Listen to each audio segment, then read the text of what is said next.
Ngayon, gagawa tayo ng ermine frosting.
Mga ilang minutes pa. So, nag-ano ako ng time, no? It's circa 15 minutes. Ito na siya in 15 minutes. Pwede na siya. Patayin nyo na yung apoy. Huwag nyo turn off natin. Huwag nyo siya nasa heat natin. Ayan na siya. Ayan siya kalapot.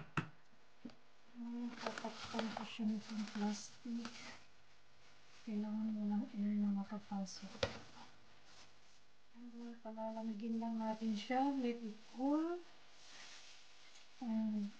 Tapos pag malamig na siya mamaya, i-rest natin siya sa mixer. Tapos ilagay natin yung butter and vanilla. Continue natin ngayon sa paggawa yung mini frosting natin, okay? So, dito sa butter is room temperature. Andito na yung vanilla extract, 2 teaspoon. Tapos ito yung ginawa natin kahapon. So, i-combine natin ito ngayon gamit yung mixer natin. Now, kasi yung butter ko is 250 grams. Kailangan ko lang ng 225 grams. So, kailangan ko siya Mas ano, may ano kasi dito. So, tatanggalin ko yung 25 grams dito. Okay, wait. Okay. So, This is big. ilalagay ko dito yung 225 grams. Oh. Oh. So, ito yung natira natin, 25 grams.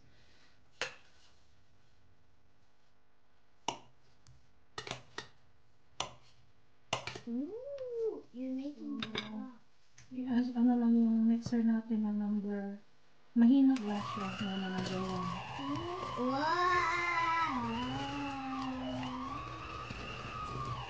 I-mix natin to siya hanggang i-mix natin to siya hanggang mag-fluffy yung light color yung butter natin.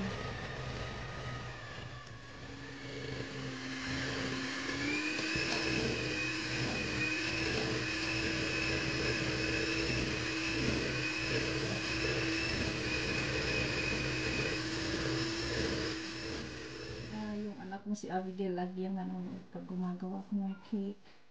Actually, yung cake na ginagawa ko is kain lang namin. Merienda. Hindi ako professional. Matuto lang din ako.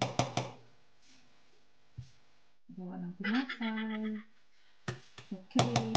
Try ako ngayon ng red velvet cake. Ito na yung butter natin na nag-light na yung color niya. So ngayon ilalagay natin unti-unti yung ginawa natin kahapon na parang pudding. Ito yung ilalagay ko mamaya sa red velvet ko.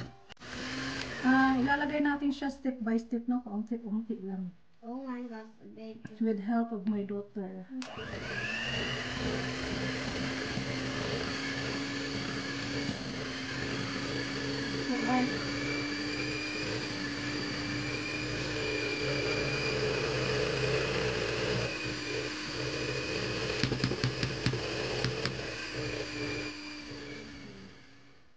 So, darling.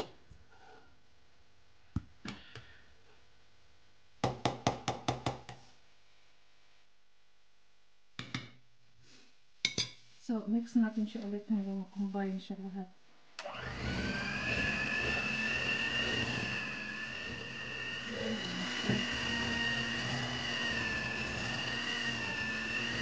And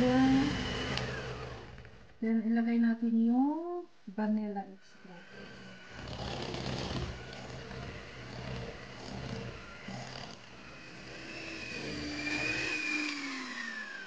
So, it's done.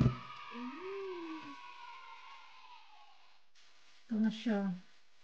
Pwede na natin siya ilagay sa cake natin. Kung gusto nyo naman ng may color, lagyan nyo ng color. Depende na yun sa inyo. So, ito yung pag coloring natin na red. Ito yung pang ano ko mamaya. Decoration. Decoration. Just wait na. Just like this in the pot. Make sure your fingers, your hand is clean. That is important.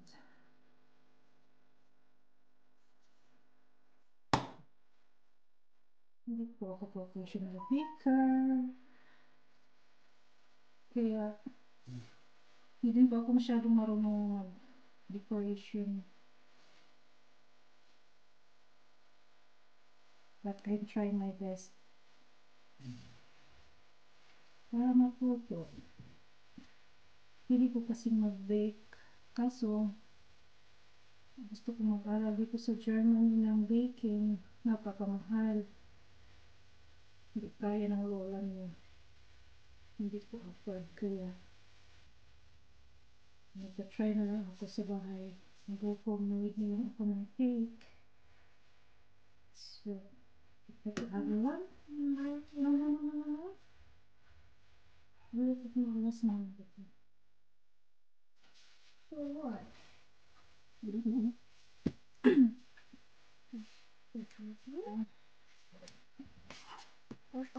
cookies. Mom, Hmm? there's almost like cookies. It's Oreos.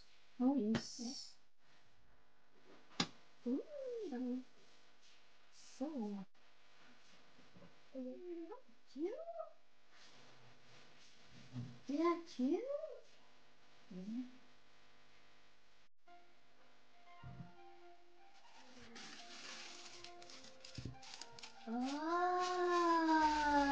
Ah. What do you want? Bloemen? En roze bloemen? I don't know. En rood. Zo. Flowers.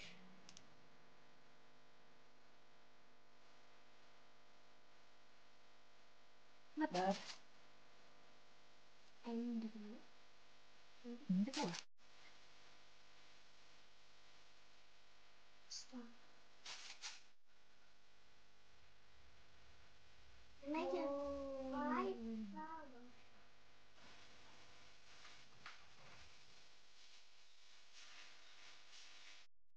Tapos na yung cake natin.